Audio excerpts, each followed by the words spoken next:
d'Irak, de Syrie, d'autres réfugiés arrivent progressivement en France et vont être accueillis dans différents départements français. J'ai en ligne Marie de Montmorillon, bonjour. Bonjour. Alors vous-même, vous avez décidé d'accueillir chez vous, depuis déjà plusieurs mois, des chrétiens d'Irak. Alors pourquoi cette démarche ?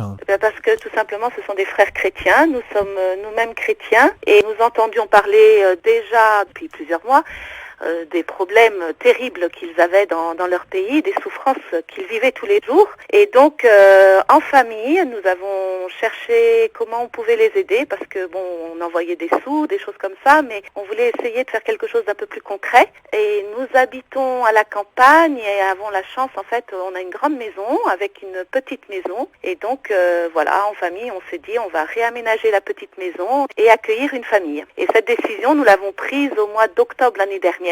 À la suite de quoi on a fait des recherches sur Internet pour chercher une association où proposer notre maison et puis chercher surtout, on voulait offrir cette maison à des chrétiens qui fuyaient et nous avons trouvé une association qui s'appelle l'AEMO et avec qui nous avons pris contact. Puis au mois de novembre, ils nous ont dit qu'ils avaient trouvé une famille pour nous. Donc on a attendu cette famille depuis le mois de novembre. On les espérait à Noël et puis après on les a espérés à Pâques et finalement ils sont arrivés début mai. Alors comment se passe la vie au quotidien ? Alors ça c'est un petit peu plus compliqué. La vie au quotidien, alors d'abord elle évolue beaucoup parce qu'au début les pauvres, alors c'est une famille avec 3 jeunes enfants, ils étaient quand même assez traumatisés, ils ne parlaient pas français ni anglais, donc on parle beaucoup avec des gestes et surtout on a essayé de leur dire qu'ils étaient en confiance maintenant. C'était le premier message, c'était essayer de leur dire vous pouvez sortir, vous pouvez, on vous aime et voilà, parce qu'ils restaient vraiment toujours chez eux, toujours ensemble, collés ensemble, c'était assez impressionnant. Et puis maintenant, donc tous les jours, ils apprennent du français. Et puis nous on va les voir tous les jours, on fait les courses ensemble. Alors ils dépendent beaucoup de nous parce que donc on a la campagne, ils n'ont pas de moyens de transport, donc il faut les conduire. L'école en revanche, l'école est dans le village, donc ça ils peuvent y aller à pied, tout seuls. Mais c'est surtout le fait de pas parler français, même s'ils l'apprennent, c'est encore très compliqué. Donc tous les papiers, toutes les démarches, c'est moi qui les fais. Et puis on en discute ensemble et on essaye maintenant de faire ensemble les papiers pour qu'au fur et à mesure ils puissent se débrouiller tout seuls. Comme pour les courses d'ailleurs. Maintenant, je vous dis pas juste de remplir le caddie, j'essaie de leur dire de gérer un peu les sous qu'ils ont parce qu'ils commencent à recevoir le RSA là depuis le mois d'août. Donc on essaye de leur dire gérer et regarder les prix, des petites choses toutes bêtes de la vie quotidienne, mais qui a l'air très différente de ce qu'ils ont vécu avant. Alors on parle en ce moment d'accueillir effectivement d'autres réfugiés en France et certains évoquent de choisir finalement entre des groupes chrétiens finalement plutôt que d'autres. Est-ce que vous auriez pu accueillir des personnes d'autres cultes ? Je ne sais pas. Nous, je ne suis pas sûre.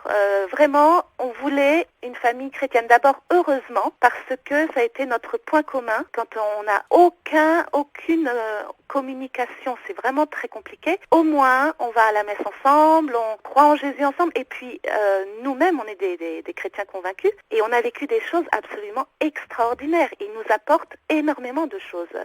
La première fois que je les ai emmenés dans la petite église du village, ils avaient une prière tellement intense qui était muette en eux-mêmes. Mais c'était tellement intense que c'était palpable. Je pouvais entendre ce qu'ils se disaient. C'était incroyable.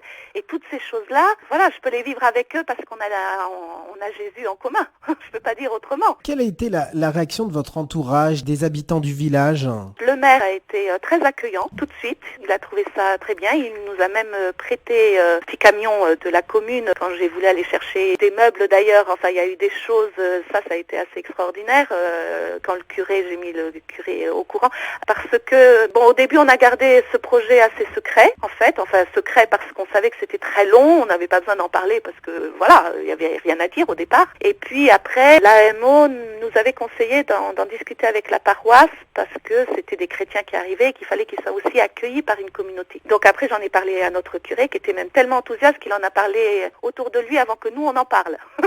Bon, mais là-dessus, il y a une dame qui avait fait une donation de son appartement et voilà, et du coup, j'ai pu récupérer un frigidaire, une machine à laver, 2-3 petits meubles. Chaque chose était la bienvenue parce qu'il a fallu tout remettre en état, faire une maison accueillante. Le maire a même fait à peu près un mois et demi après leur arrivée, a fait un pot d'accueil dans le village pour eux. C'était très sympathique. Donc ça c'est très bien. Et puis l'école du village a été aussi assez remarquable parce que dès le départ, une semaine après leur arrivée, on voyait bien qu'ils étaient très inquiets que leurs enfants n'aillent pas à l'école. Ça faisait déjà presque un an qu'ils étaient dans des camps. En fait, ce sont des Irakiens de Mossoul. Donc ils ont quitté Mossoul en juin 2014 au moment de la prise de Mossoul par Daesh. Ils ont à ce moment-là absolument tout perdu. Tout ce qu'on entend, c'est ça. Il nous a raconté que, c'est grâce à un interprète qu'on a eu à l'une, au papier qu'on avait à faire à l'OFI à Clermont, qui a pu un peu me raconter. Et en fait, il n'y a pas eu tellement de bagarres à Mossoul quand Daesh est arrivé. Et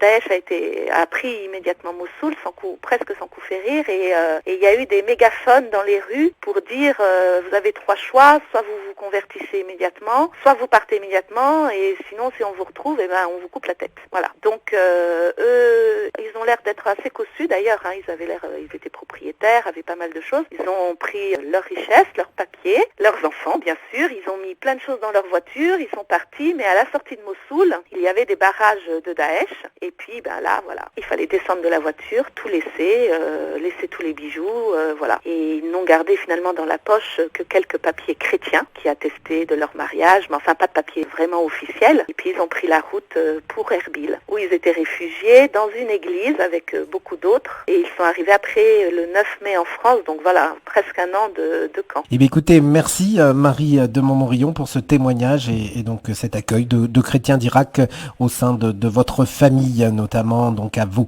Merci à vous. Au revoir. Monsieur.